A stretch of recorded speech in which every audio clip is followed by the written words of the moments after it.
హల్లెలూయా.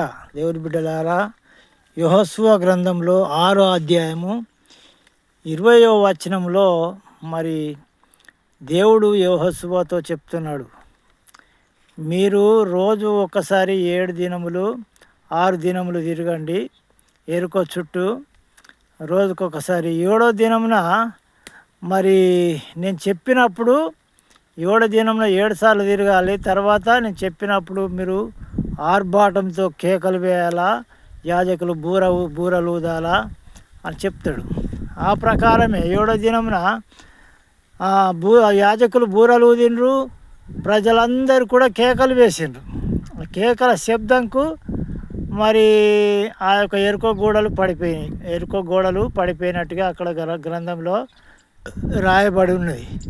మరి దేవునికి ఇష్టమే కాబట్టి కేకలు వేయమన్నాడు. మరి దేవునికి శక్తి లేదా? కేకలు వేయకుండా ఏది లేకున్నా కానీ నిశ్శబ్దంగా ఉంటే మరి మెల్లగా కూసుండి మూలిగినట్టు ప్రార్థన చేసుకుంటుంటే నేను వడగొడతాను అనలేదు. ఎందుకు అనలేదు?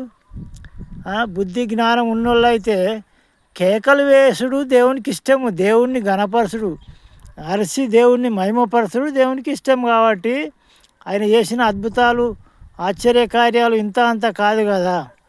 ఒక మానవుడే ఘనత కోరుకుంటున్నాడు. నన్ను ఘనపరిస్తే బాగుండు, వాళ్ళని హెచ్చిస్తే సంబరపడతాడు, ఆనందిస్తాడు.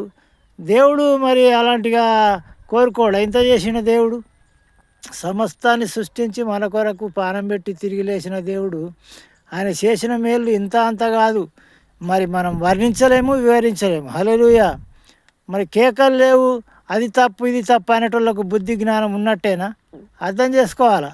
బైబిల్ చదువుతుండ్రా, మరి చదువుతలేరా? హల్లెలూయా.